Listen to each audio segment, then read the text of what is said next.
The silence in the room was heavier than the gold watch on Lorenzo Moretti's wrist. This wasn't just a dinner, it was a billion-dollar merger disguised as a family reunion. And it was failing. The most feared man in Sicily had just insulted the chef, the wine, and his own son in a dialect so ancient, even the professional translators were baffled. The deal was dead. The tension was suffocating. Then, a trembling hand placed a glass of water on the table, and a voice, barely a whisper, spoke 5 words. Not in English, not in standard Italian, but in the specific, dying dialect of the Sicilian hills. The billionaire froze. The father wept. And the waitress? She was about to find out that her secret past had just become the world's most dangerous headline. The Obsidian Room, located on the 45th floor of Manhattan's most exclusive skyscraper, was not merely a restaurant. It was a theater of wealth, a place where a single bottle of wine cost more than a Honda Civic, and the napkins were made of Egyptian linen pressed by hand. For Clara Higgins, it was a minefield. At 23, Clara was invisible. She had mastered the art of blending into the beige velvet walls, her movements silent, her gaze lowered. She needed this invisibility. If she was seen, she could be fired. If she was fired, the medical bills piling up on her kitchen counter for her grandmother's heart medication would go unpaid. "Clara, move your feet!" hissed Gavin Henderson, the floor manager. Henderson was a man who wore suits that were too tight and cologne that smelled like desperation. He snapped his fingers inches from Clara's face. "Table 1 is arriving in 10 minutes. Do you understand what that means?" Clara nodded, clutching a tray of polished silverware against her chest. "Yes, Mr. Henderson, the Sterling family." "Not just the Sterlings," Henderson corrected, wiping a bead of sweat from his upper lip. "Lorenzo Moretti is with them, Adrian Sterling's father. He hasn't been to the States in 20 years. If a fork is out of place, if the water isn't exactly 50 degrees, you won't just be fired, Clara. I will ensure you never work in this city again." Clara swallowed hard. Everyone knew the rumors about the Sterling Moretti family. Adrian Sterling was the face of the empire, a tech billionaire, handsome, charming, and thoroughly Americanized. But his father, Lorenzo, he was the shadow behind the throne, a man from the old country, Sicily, who supposedly controlled shipping lines across the Mediterranean with a terrifying iron fist. "I'll be perfect, sir," Clara whispered. "You'd better be," Henderson sneered.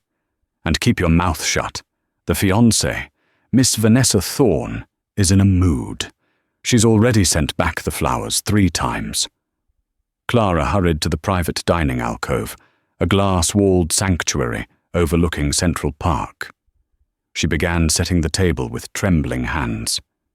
She knew about Vanessa Thorne. Vanessa was a socialite, the kind of woman who treated service staff like malfunctioning appliances. She was marrying Adrian Sterling, not for love, but to merge their 2 massive real estate dynasties. As Clara aligned the crystal goblets, she heard the heavy oak doors swing open. The air in the restaurant seemed to drop 10 degrees. They walked in like royalty.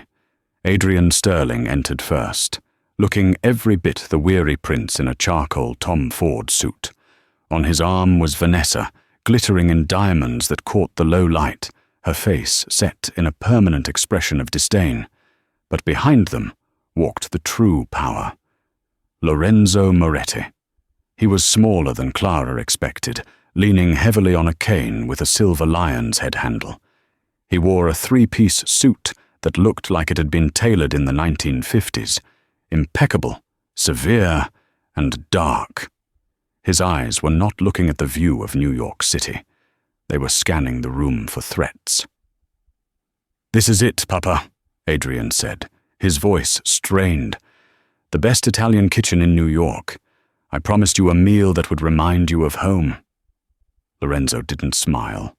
He grunted, lowering himself into the head chair. "Home," he muttered in a thick, gravelly accent. We shall see. Clara stood by the wall, holding her breath. She felt a strange, magnetic pull toward the old man. It wasn't fear, exactly. It was something else, a familiarity she couldn't place. "Waiter!" Vanessa snapped, her voice cutting through the air like a whip. Clara jumped and stepped forward. "Yes, ma'am." "My chair," Vanessa said, pointing at the plush velvet seat. "It's too close to the window. There's a draft. Move it." "Of course." Clara moved quickly, shifting the heavy chair while Vanessa sat in it, refusing to stand up to make it easier. Clara strained her back, gritting her teeth, until Vanessa raised a hand. "Stop! That's enough!" "God, you're clumsy!" Vanessa rolled her eyes at Adrian. "Adrian, darling, is this really the best service they have? She looks like she bought her uniform at a thrift store." Adrian sighed, rubbing his temples. "Vanessa, please, let's just have a nice dinner. Papa is tired." Lorenzo looked at Clara.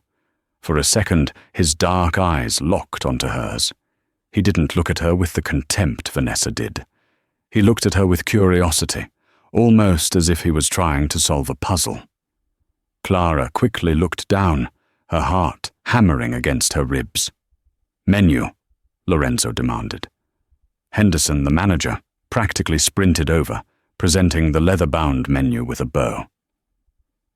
"Signore Moretti, we have prepared a special tasting menu in your honor.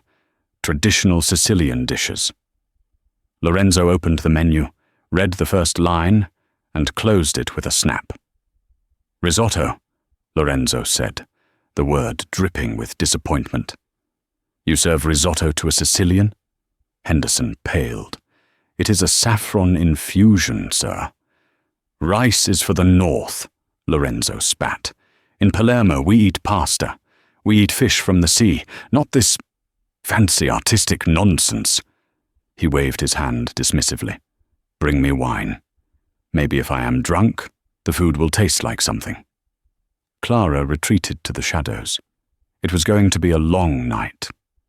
By the second course, the atmosphere at the table was toxic. The kitchen, usually a well-oiled machine, was panicking. Lorenzo had sent back the appetizer, caponata, because the eggplants were too sweet. He had refused the bread because the crust was soft like a sponge. Adrian was trying to salvage the night. "Papa, please. The chef is a Michelin star recipient. He studied in Rome." "Rome," Lorenzo scoffed, speaking in Italian now. "Romans know how to tax people, not how to feed them." Vanessa was furious. She wasn't used to being ignored, and the old man was dominating the entire evening. She took her anger out on the easiest target, Clara. When Clara poured the wine, a 1990 Brunello worth $5,000, Vanessa accidentally jerked her elbow. A few drops of the red liquid splashed onto the white tablecloth. "You idiot!" Vanessa shrieked, standing up. "Look what you've done! You nearly ruined my dress." The entire restaurant went silent. Other diners turned to look. "I'm so sorry, Mum," Clara stammered, grabbing a napkin to dab the cloth. "I can change the tablecloth immediately." "Get away from me," Vanessa hissed. "You're incompetent. Adrian, get her fired, now." Adrian looked uncomfortable.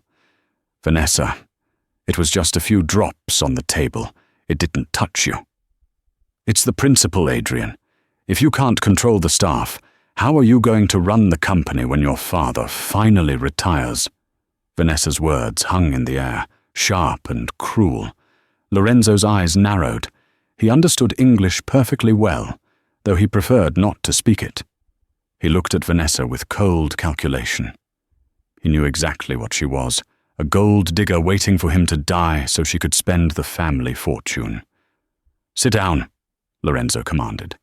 His voice wasn't loud, but it had the weight of an anvil. Vanessa sat, pouting.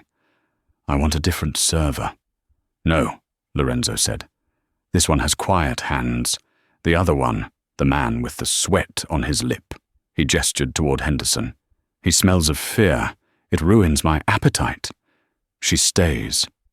Clara felt a rush of gratitude mixed with terror. The old man had defended her, but that only made Vanessa hate her more. The main course arrived. It was a swordfish involtini, a classic Sicilian dish, but elevated with truffle foam and caviar. Lorenzo looked at the plate. He picked up his fork, took a small bite, and chewed slowly. Everyone at the table held their breath. He put the fork down. He didn't yell. He didn't throw the plate. He just looked sad. He turned to his son and began to speak. But this time he didn't use English, and he didn't use the standard Italian taught in schools. He shifted into a deep, guttural dialect, Siciliano stretto. It was the language of the fishing villages and the mountain hideouts of the 1940s. It was a language of code and history. Adrian, Lorenzo said in the dialect, stupisci è morto due voti, una vota no mare, e una vota caccia. This fish died twice, once in the sea and once here. Adrian blinked. He looked at the professional translator the family traveled with, a young man named Paolo standing by the wall. Paolo? Adrian asked. What did he say? Paolo looked panicked. Mr. Sterling, I believe he said the fish is cooked. It is hard to understand. He is using very old slang. Lorenzo shook his head, looking lonely. Nobody understands, he muttered in the dialect. Sigu sulu, como un cane persu. I am alone, like a lost dog. He looked at the view of the city, his eyes watery. He was a billionaire, surrounded by people, yet completely isolated by his culture and his past. He pushed the plate away. Take it, I am done. Vanessa smirked. Finally. Can we order dessert? Or maybe go somewhere decent? Henderson rushed over to take the plate, glaring at Clara as if this was her fault. I am so sorry, Signor Moretti. I will have the chef prepare— No, Lorenzo said in English. I want nothing. The deal was collapsing. Adrian looked defeated. The connection he wanted to build with his father was severed by a plate of fancy, soulless food and a language barrier no money could fix. Clara reached for the plate. Her heart was pounding so hard she thought it might burst. She knew she shouldn't speak. She knew it was against the rules. But she looked at the old man's face, the deep lines of sorrow, the isolation, and she felt a pang of recognition. It reminded her of her grandmother, sitting in their tiny apartment, telling stories of the old country. Clara didn't just hear the dialect. She felt it. Clara's hand hovered over the rejected swordfish. She took a breath. It was a risk that could end her livelihood. But the injustice of the moment, the disrespect Vanessa showed, and the sadness of the old man pushed her over the edge. She leaned in slightly, keeping her voice low, respectful but clear. Signori, Clara said. Lorenzo didn't react at first. He assumed she was speaking English. Then she continued. Upisci senza sale è come un amore senza cuore. The fork dropped from Lorenzo's hand. It clattered against the fine china, a sharp sound that cut through the low murmur of the restaurant. Every head at the table turned. The translation was rough, rustic, and perfect. Fish without salt is like love without a heart. It wasn't just the words, it was the accent. It wasn't the tourist Italian people learned on Duolingo. It had the cadence of the Trapani coast, the clipped vowels, the rolling R's that sounded like stones tumbling down a dry hill. Lorenzo slowly turned his head. His eyes were wide, the hooded lids retracting to reveal a shock of intense focus. He looked at Clara as if he had seen a ghost. Ci hai detto? What did you say? He whispered, his voice trembling. Clara clutched the tray to her chest, her knuckles white. She reverted to the dialect, the language her grandmother had whispered to her as a lullaby to keep their heritage secret. Disse ca a cucina moderna si scordau du mare, Don Lorenzo, ma u mare non si scorda di noi. I said that modern kitchens have forgotten the sea, Don Lorenzo, but the sea does not forget us. Dead silence. Vanessa looked between them, confused and irritated. What is she doing? Why is she babbling at him? Adrian, make her stop. Shut up, Vanessa, Adrian said, his voice sharp. He was staring at his father. He had never seen his father look like this, vulnerable, stunned, electrified. Lorenzo ignored everyone. He raised a shaking hand and pointed a finger at Clara. Come closer. Clara took a small step. Sir, I apologized. I didn't mean to intrude. I heard you say you were lonely. I wanted you to know you are understood. Lorenzo ignored her apology. He switched to English, but his eyes never left her face. Where did you learn to speak like that? That is not school Italian. That is the tongue of my village, the tongue of my mother. My grandmother, Clara whispered. She taught me. She said it was the only thing of value we had left. Your grandmother, Lorenzo repeated. He leaned forward, studying her face. Her high cheekbones, the specific curve of her jaw, the dark, almond-shaped eyes that were currently filled with fear. What is her name? Clara hesitated. Her grandmother had always warned her. Never tell people where we came from, Clara. The past has sharp teeth. But looking at this powerful man, Clara felt the warning slipping away. Her name is Sophia, Clara said. Sophia Rossi. The color drained from Lorenzo's face. He looked as if he had been shot. He gripped the edge of the table so hard his knuckles turned white. Sophia, he breathed. The name came out like a prayer and a curse all at once. Vanessa let out a loud, mocking laugh. Oh, wonderful. The help has a grandma named Sophia. Can we please move on? This is ridiculous. She's probably fishing for a big tip. Lorenzo slammed his hand on the table. The glasses jumped. Silence, he roared. The power in his voice was terrifying. It wasn't the voice of an old man anymore. It was the voice of the Don who had run Sicily for 30 years. He looked at Clara, his expression intense. You will not clear the table. You will sit. Henderson, the manager, rushed forward, sweating profusely. Mr. Moretti, surely you don't mean... It is against protocol for staff to sit with guests. I buy this restaurant, Lorenzo said, not looking at him. Right now. I buy the building. Now bring a chair. Henderson gaped. Sir? Did I stutter? Lorenzo snapped. Bring a chair for the signorina, and bring me the wine list, not the one you show the tourists, the real one. Adrian was watching Clara with a mixture of shock and fascination. He had brought supermodels and heiresses to meet his father, and Lorenzo had ignored them all. But this waitress in a cheap uniform had brought the old lion to his knees with one sentence. Clara sat, her legs shaking under the table. She was sitting across from Vanessa, whose eyes were burning with pure, unadulterated hatred. So, Vanessa sneered, leaning in. You speak a little peasant dialect. Do you think that makes you special? Clara lifted her chin. The fear was fading, replaced by a strange calm.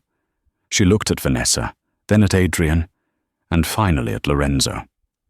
It is not a peasant dialect, Miss Thorne, Clara said softly, her voice gaining strength. It is the language of survivors. Lorenzo smiled. It was the first time he had smiled in years. Yes, he said, it is. But Clara didn't know that by sitting in that chair, she had just painted a target on her back. Vanessa was texting furiously under the table, and in the shadows of the restaurant, a man in a dark suit who had been watching the Sterling family took a photo of Clara and hit send. The caption on the photo read, "She has been found." The arrival of the chair was a spectacle in itself. Henderson brought it over like he was carrying a bomb, placing it next to Lorenzo with a grimace that suggested he was swallowing a lemon whole. Clara sat.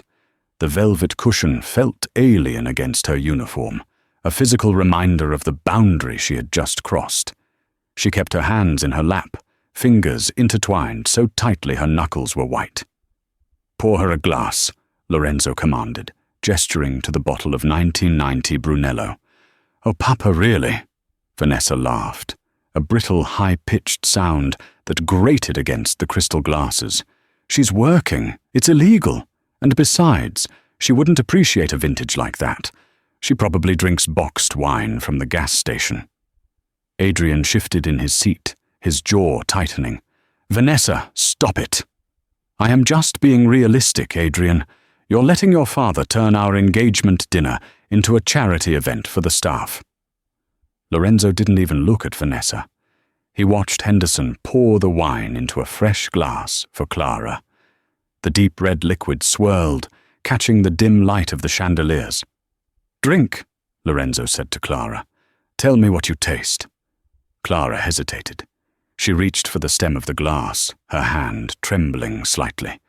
She lifted it to her nose, inhaling deeply.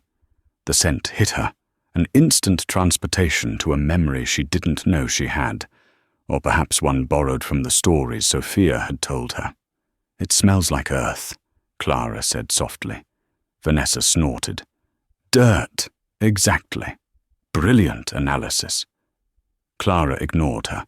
She took a small sip, letting the liquid roll over her tongue. She closed her eyes. "It tastes like smoke," Clara whispered. "And dry cherries. But the finish, it is angry. It tastes like the soil after a volcano has erupted. It fights you." Lorenzo's eyes lit up. He slammed his hand on the table again, but this time in triumph. "Yes, angry. That is the Sangiovese grape grown in the shadow of Etna. It fights to survive in the ash. That is why it has flavor. Modern grapes, they are pampered. They have no soul because they have no struggle." He looked at Adrian, pointing a crooked finger at Clara. "You hear this, my son?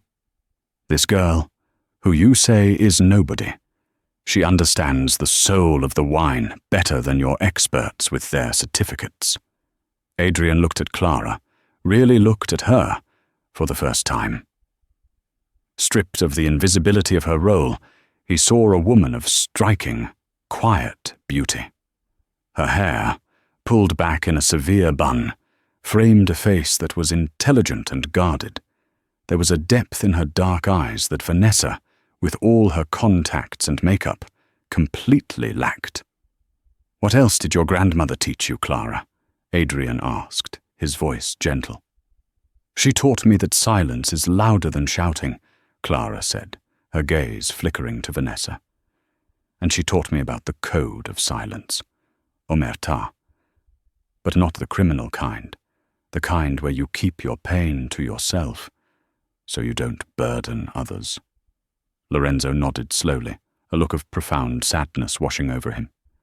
"Sophia Rossi," he murmured again. "Does she speak of the year 1974? Clara stiffened. The year 1974 was etched into the family lore. It was the year her grandmother had fled Sicily in the middle of the night, pregnant and alone, with nothing but a locket and a fake passport. "She speaks of it as the year the world ended," Clara replied carefully. "She says she died that year, and the woman who lives now is just a ghost waiting to go home." Lorenzo turned his face away, staring out the window at the glittering Manhattan skyline. A single tear, heavy and slow, rolled down his cheek. He quickly wiped it away with a linen napkin, but Adrian saw it. "Papa?" Adrian asked, alarmed. "What is it?" "Nothing," Lorenzo croaked. "Just the wine. It is strong." Vanessa was seething. The attention was completely off her. She was the bride-to-be, the daughter of a senator, the star of the evening, and she was being upstaged by a waitress who smelled like sanitizer and poverty. She decided to change the tactic. If she couldn't mock Clara's poverty, she would attack her competence. "Well, this is all very touching," Vanessa said, checking her diamond-encrusted watch. "But since we have a new guest, perhaps we can order actual food. Or is the waitress going to cook for us in the back alley?" Lorenzo turned to Clara. "If you were in the kitchen, figlia mia, what would you make for me? The chef here made swordfish that tasted like plastic. What would you do?" Clara thought for a moment. She forgot about the manager glaring at her from the corner. She forgot about the job she was likely losing. She just thought about her kitchen in Queens, the small stove, and the smell of garlic frying in oil. "I wouldn't make swordfish, Don Lorenzo," she said. "Not in New York. The fish is tired by the time it gets here. I would make pasta alla norma. But the real way. I would fry the eggplant until it is gold, not brown. I would use the ricotta salata, the salted sheep cheese, not the soft stuff they use here. And the tomato sauce, I would cook it for 4 hours with a single basil leaf, added only at the very end, so the heat doesn't kill the scent." Lorenzo closed his eyes, listening to her description like it was a symphony. "With the salted ricotta," he whispered. "Yes, that is the secret. The salt cuts the sweet of the tomato." "Exactly," Clara smiled shyly. "You are hired," Lorenzo announced. The table went silent. "Excuse me?" Henderson, the manager, stepped forward, his face pale. "Mr. Moretti, she is already employed here." "No," Lorenzo interrupted. "She is wasted here carrying plates for ungrateful people. She will come to my estate in the Hamptons. She will run the kitchen. She will cook for me until I die. Name your price, girl." Clara's mouth fell open. "Sir, I can't. I have to stay in the city. My grandmother is sick. She needs to be near the specialist at Mount Sinai Hospital." "Then I move the specialist," Lorenzo said with a shrug, as if moving a hospital was as easy as moving a salt shaker. "Or I move your grandmother. Whatever you need. But I will not eat another meal cooked by a Frenchman who thinks he is Italian." Vanessa's glass shattered. She had gripped the stem so hard it snapped. Red wine spilled all over the pristine white tablecloth, pooling like blood. "This is insane!" Vanessa screamed, standing up. "Are you listening to yourself, Lorenzo? You're offering a job to a nobody, a servant. We are here to discuss the merger, the Sterling Moretti legacy, and you're talking about eggplant." "The legacy," Lorenzo said, his voice dropping to a dangerous whisper, "is about blood. It is about respect. You have neither." "I am going to be your daughter-in-law," Vanessa shrieked. "Not if I have anything to say about it," Lorenzo countered calmly. Adrian stood up. "Vanessa, calm down. You're making a scene." "I'm making a scene?" Vanessa laughed hysterically. "You're staring at her like she's the Virgin Mary." "I saw you, Adrian. Don't think I didn't see you looking at her neck, her hands. You're pathetic." She grabbed her purse, a limited edition Birkin bag. "I'm going to the ladies' room to get this wine off my dress. When I come back, she better be gone. Or the wedding is off." Vanessa stormed away, her heels clicking violently against the marble floor. Lorenzo watched her go, then looked at Adrian. "If you marry that woman, Adrian, you are a fool. She is a snake in a Gucci dress." Adrian rubbed his face. "She's under a lot of pressure, Papa." "Pressure reveals the cracks in the stone," Lorenzo said. He turned back to Clara. "Ignore her. Tell me more about Sophia. Does she still sing the song about the lemon trees?" Clara's heart skipped a beat. "Yes. Lulimuni. She sings it when she is sad." Lorenzo nodded, his hand trembling as he reached for his water. "I knew it," he whispered to himself. "She is alive." But while the reunion at the table was tender, A different kind of plot was being hatched in the restrooms. Vanessa wasn't washing her dress. She was standing in front of the mirror, her eyes manic, her breathing ragged. She pulled out her phone and dialed a number. Security? This is Vanessa Thorne. Yes, at the Obsidian. I need to report a theft. A massive theft. It's the waitress, the dark-haired one. She stole my diamond bracelet, the one insured for $50,000. Yes. Call the police. I want her in handcuffs before dessert is served. She hung up and looked at her reflection. She reached into her purse, pulled out a dazzling diamond tennis bracelet, and smiled a cold, cruel smile. Then she walked out of the bathroom, not back to the table, but toward the staff locker room hallway she had seen Clara emerge from earlier. The trap was set. The mood at the table had shifted from tense to almost dreamlike. For 20 minutes, Lorenzo Moretti wasn't a billionaire tycoon. He was just an old man hungry for news of home. He asked Clara endless questions, not about politics or money, but about the small things. Did her grandmother grow basil in the window? Yes. Did she make her own bread? On Sundays. Did she ever mention a man named Enzo? Enzo? Clara asked, frowning. No, she never mentions men. She said her husband died before I was born. A fishing accident. Lorenzo's face tightened. A fishing accident. Yes, that is a convenient story. Why do you ask? Clara pressed, feeling that she was on the verge of a cliff. Because, Lorenzo said, his voice heavy with regret, I knew a Sophia Rossi once, a long time ago. I made a mistake, a terrible mistake. I chose duty over everything else, and when I went back to find her, she was gone. Vanished. Adrian watched the exchange, his mind racing. The math was simple, yet impossible. If his father had known Clara's grandmother in 1974, and if the connection was this strong. Papa, Adrian interrupted gently, are you saying... Before he could finish, the atmosphere in the restaurant shattered. The double doors of the main entrance burst open. 2 uniformed NYPD officers walked in, their hands resting on their belts. Behind them walked the head of building security, and trailing them with a look of vindictive triumph was Vanessa Thorne. There she is, Vanessa shouted, pointing a manicured finger directly at the private dining alcove. The thief! That's her! The music in the restaurant stopped. Every diner froze. Henderson, the manager, sprinted toward the police, looking like he was about to have a heart attack. Officers, please! This is a 5-star establishment. We cannot have a disturbance. We have a report of grand larceny, one of the officers said, his voice booming. A diamond bracelet valued at $50,000. Miss Thorne claims it was stolen from her wrist. Vanessa marched up to the table.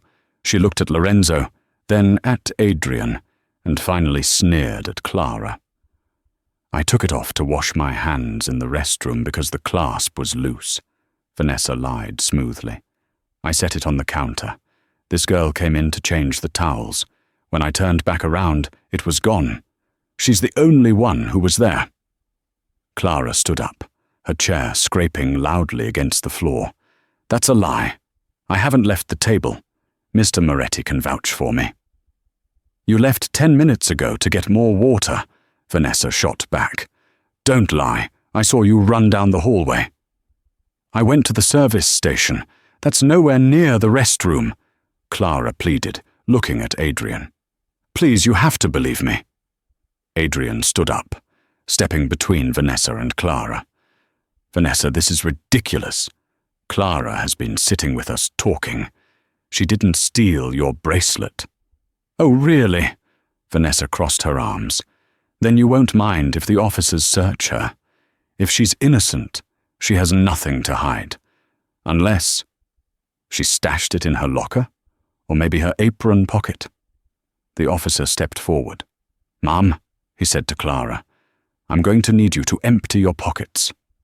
Clara's hands were shaking so hard she could barely find the opening of her apron pocket. She knew she hadn't taken anything. She was innocent. She reached in, expecting to pull out her ordering pad and a pen. Instead, her fingers brushed against something cold and hard. Her blood ran cold. She slowly pulled her hand out.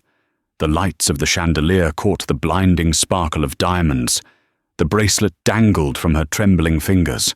A collective gasp went through the room. "I told you!" Vanessa screamed, clapping her hands. "I told you!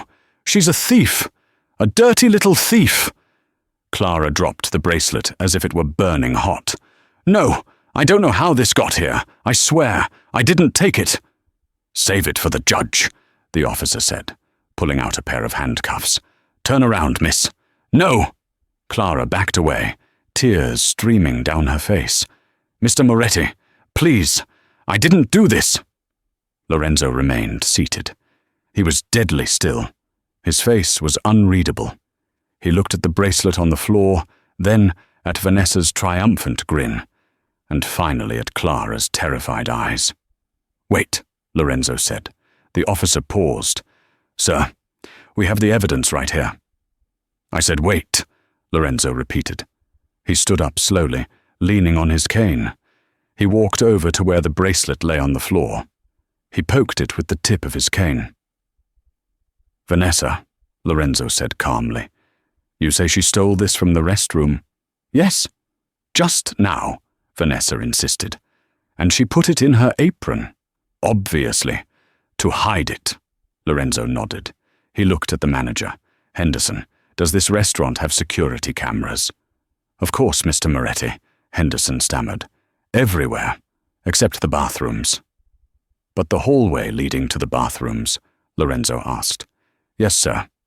"High definition." Lorenzo turned to the police officer. "Officer, before you arrest this woman, I want you to review the footage from the last 20 minutes. If this girl went to the bathroom, the camera will show it. If Vanessa went to the staff locker room or brushed against this girl, the camera will show that too." Vanessa's face went white. She hadn't thought about the hallway cameras. She had assumed her word against a waitress would be enough. "The cameras they might be down," Vanessa stammered. "I heard Henderson say they were glitching earlier." Henderson looked confused. "I never said that, Miss Thorne. The system is state-of-the-art." "Check the tape," Lorenzo ordered the security guard. "Now, bring it here on a tablet." The room waited in agonizing silence. Clara was sobbing quietly, her hands covering her face. Adrian put a hand on her shoulder, a protective gesture that made Vanessa's eyes narrow into slits of rage. 5 minutes later, the security chief returned with an iPad. He looked uncomfortable. "Well?" Lorenzo demanded. "The footage shows the waitress. Clara never went near the restrooms in the last hour," the guard said. "She went to the water station and came back." "And Vanessa?" Lorenzo asked. The guard cleared his throat. "Miss Thorne is seen exiting the restroom, walking past the service station, where Clara's spare apron was hanging on a hook. She pauses. Her hand moves quickly, and then she walks back to the main room." Lorenzo turned to Vanessa. The look on his face was terrifying. It wasn't anger, it was disgust. "You planted it," Adrian said, his voice cold. "You tried to frame her." "She's a nobody!" Vanessa screamed, abandoning the lie. "Who cares? She's ruining everything. She's bewitched your father with her stupid peasant stories." "I did it for us, Adrian." "You are finished," Lorenzo said. "Officer, arrest that woman." "Me?" Vanessa shrieked. "Do you know who my father is? You can't arrest me." "Filing a false police report is a crime, ma'am," the officer said, his demeanor shifting instantly. He reached for Vanessa's arm. "Don't touch me."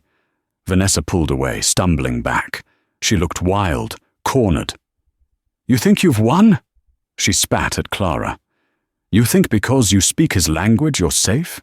You have no idea what you've walked into. The people looking for your family, they don't care about pasta. They care about the debt." "What debt?" Clara whispered. Vanessa laughed, a cruel, broken sound. "Ask your grandmother. Ask her about the vendetta. Why do you think she's been hiding in Queens for 50 years? You stupid girl. By sitting at this table, you just rang the dinner bell for the wolves." The officers dragged Vanessa out, her threats echoing down the hallway. The restaurant was silent again, but the air was different now. The danger wasn't gone. It had just changed shape. Lorenzo sank back into his chair, looking suddenly very old and very tired. He looked at Clara. "She is right about one thing," Lorenzo said softly. "The wolves are coming. We must go." "Go where?" Clara asked, trembling. "To my plane," Lorenzo said. "We are going to pick up your grandmother. Tonight. No more hiding." "But why?" Clara asked. "Who are you to us?" Lorenzo looked at Adrian, then at Clara. He took a deep breath, preparing to drop the secret that had been buried for half a century. "Clara," he said, his voice breaking. "Sophia didn't just flee a bad marriage. She fled me."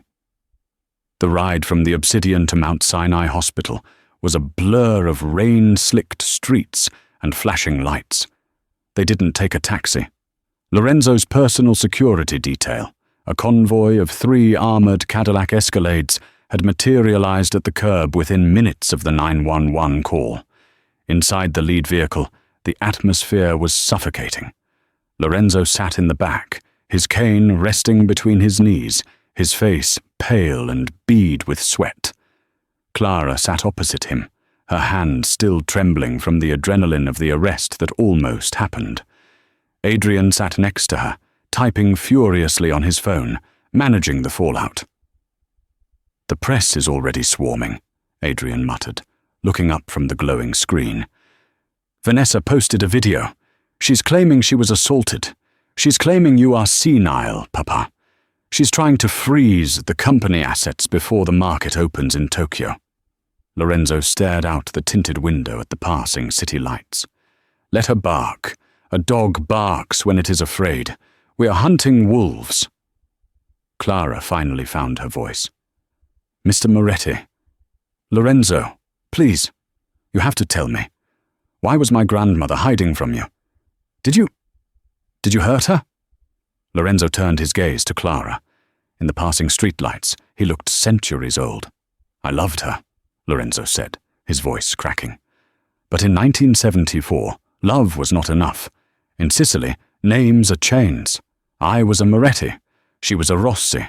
Our families were at war over the shipping docks in Palermo. It was a blood feud. Fida." He took a shaky breath. "We met in secret, in the lemon groves behind the old chapel. We planned to run away to America together. But my father, he found out. He told me that if I didn't marry the woman he chose, a woman from a powerful political family in Rome, he would burn the Rossi village to the ground. He would kill everyone, including Sophia." Clara covered her mouth, tears welling in her eyes. "So you left her?" "I did what I had to do to save her life," Lorenzo whispered. "I married a stranger. I broke Sophia's heart so completely that she would leave Sicily. I told her I never loved her. I lied. I gave her money through a priest and told her to run.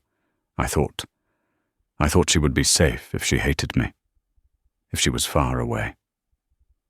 "She never spent the money," Clara said softly. "We were poor.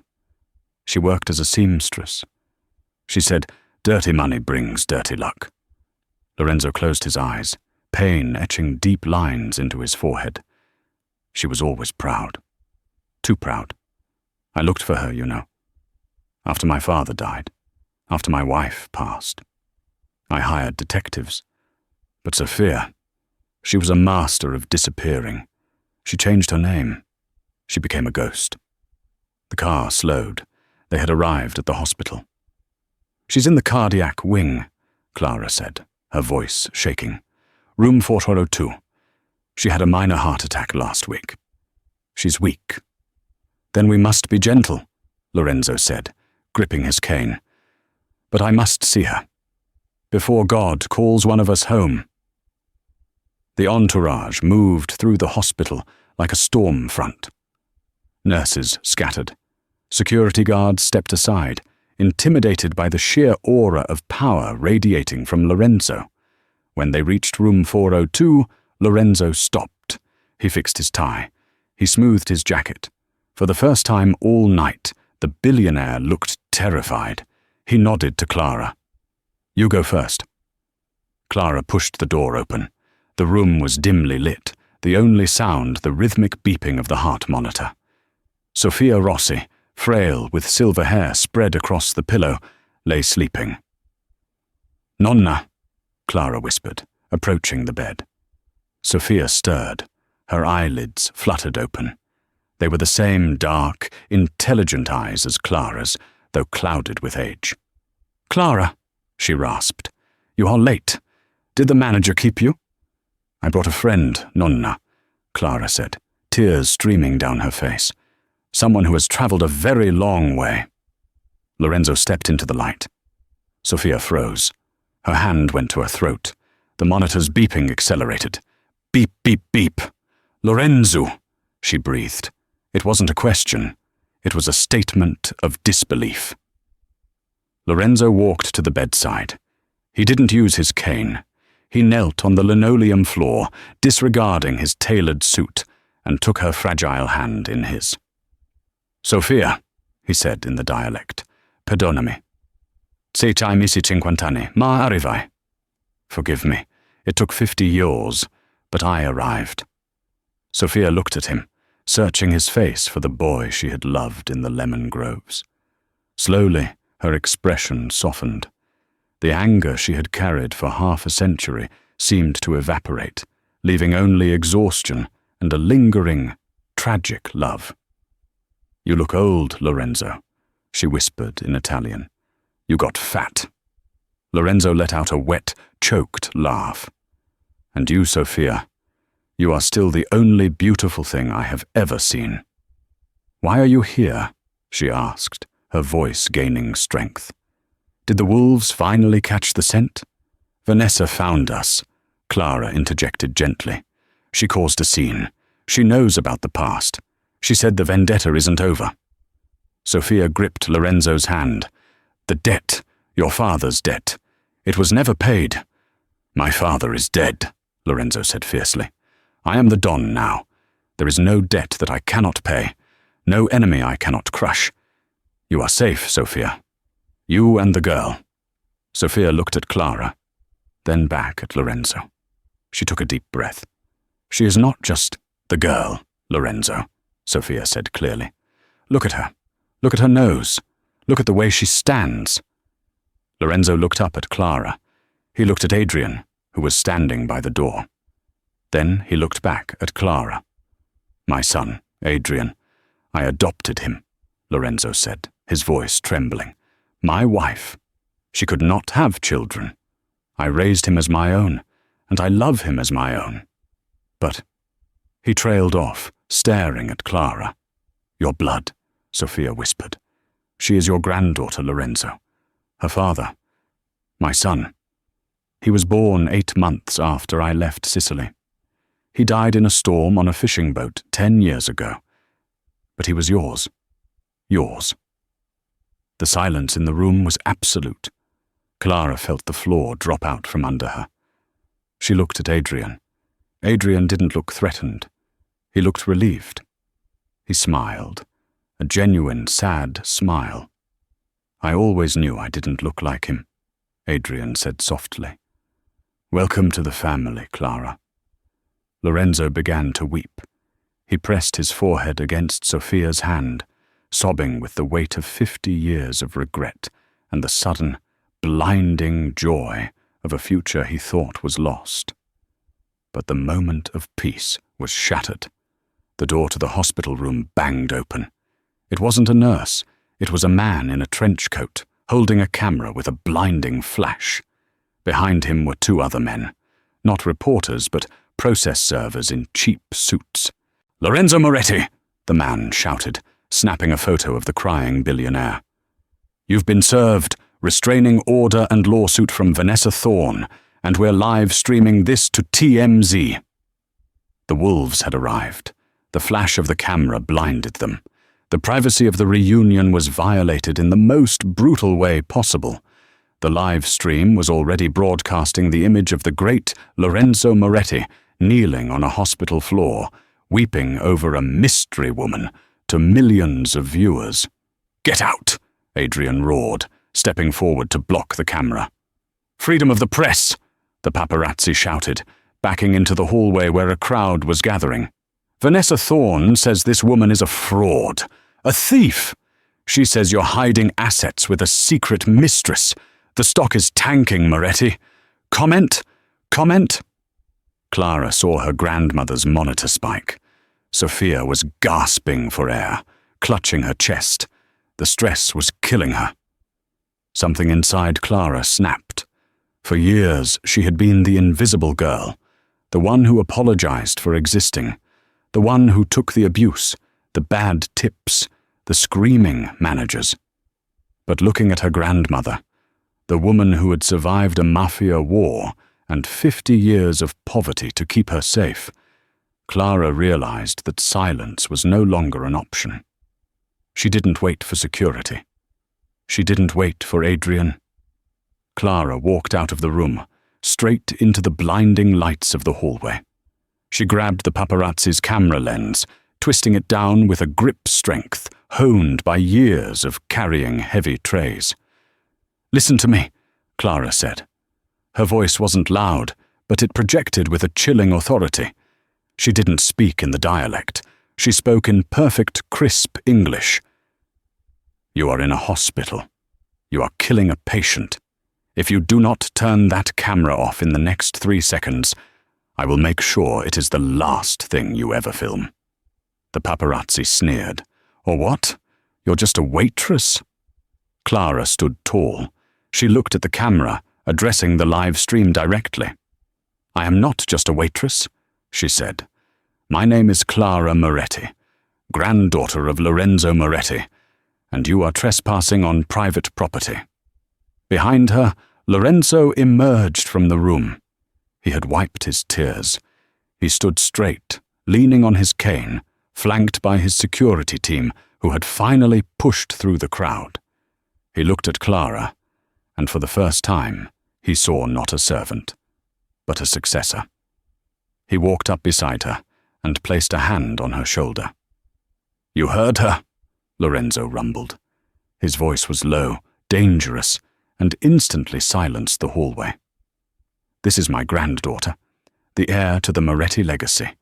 Anyone who harasses her answers to me, and anyone who prints Vanessa Thorne's lies will be buying their legal representation from a vending machine because I will bankrupt you." He turned to the head of his security. "Clear this floor. Now." The effect was instantaneous. The paparazzi, realizing they had just kicked a hornet's nest of unlimited resources, scrambled. The live stream cut. The hallway cleared. In the quiet that followed, Adrian stepped forward. He looked at Clara with a new respect. "Clara Moretti," he tested the name. "It sounds expensive." Clara let out a breath she had been holding for an hour. She slumped against the wall, her knees weak. "I just made that up. Is that okay?" Lorenzo chuckled, a deep, warm sound. "Okay. It was perfect. You have the fire, cara mia. You have the Moretti fire." 3 months later, the Obsidian Room was closed to the public. Tonight it was hosting a private event. The table by the window, the one overlooking the entire city, was set for 4. But the atmosphere was different. There were no terrified waiters, no screaming managers. Henderson had been fired 2 months ago and was now managing a fast food drive-through in New Jersey. In the kitchen, Clara was not wearing a uniform. She was wearing a silk dress the color of vintage wine, but she had an apron tied over it. She was cooking. "More salt," Sophia directed from a chair in the corner of the kitchen. She looked healthier, her cheeks rosy. She was holding a glass of wine, watching her granddaughter work. "I know, Nonna, I know," Clara laughed, tossing the pasta in the pan. They walked out to the dining room together. Lorenzo and Adrian were waiting. The table was not covered in French foam or molecular gastronomy. In the center sat a massive, steaming bowl of pasta alla norma. Fried eggplant, golden and crisp, shaved ricotta salata that smelled like the ocean, basil that had been added at the very last second. Clara placed the bowl down. "No swordfish tonight," she said, smiling. Lorenzo looked at the food. He looked at his son, Adrian, who was happier than he had ever been now that the pressure of the bloodline was off his shoulders and he could focus on the tech side of the business he actually loved. He looked at Sophia, the love of his life, sitting across from him, safe at last. And he looked at Clara, the girl who had greeted him in a dialect that saved his soul. "This," Lorenzo said, raising his glass. "This is not a meal, this is a homecoming." "To family," Adrian toasted. "To the sea," Sophia added. "To the truth," Clara finished. They ate, they laughed, and for the first time in 50 years, the food tasted exactly like home. Down on the street, the tabloids were still running stories about Vanessa Thorne's meltdown and upcoming fraud trial. But up in the clouds, in the Obsidian Tower, the Morettis were untouchable. The waitress had become the queen, not by marrying a prince, but by remembering who she was. And the dialect of the Sicilian hills? It was no longer a secret code of the past. It was the language of the future. This story reminds us that true power isn't about the money in your bank account or the designer clothes you wear. It's about your roots, your loyalty, and the courage to speak the truth when everyone else is silent. Clara thought she was invisible, but her heritage was her superpower. She saved herself and her family, not by trying to be someone else, but by embracing exactly who she was. What would you have done if you were Clara? Would you have spoken up to the billionaire or kept your head down to keep your job? Let me know in the comments below. If you enjoyed this story of justice and family secrets, please hit that like button. It really helps the channel. Don't forget to share this video with a friend who loves a good drama, and subscribe for more stories about karma, secrets, and life-changing twists. Thanks for watching, and see you in the next story.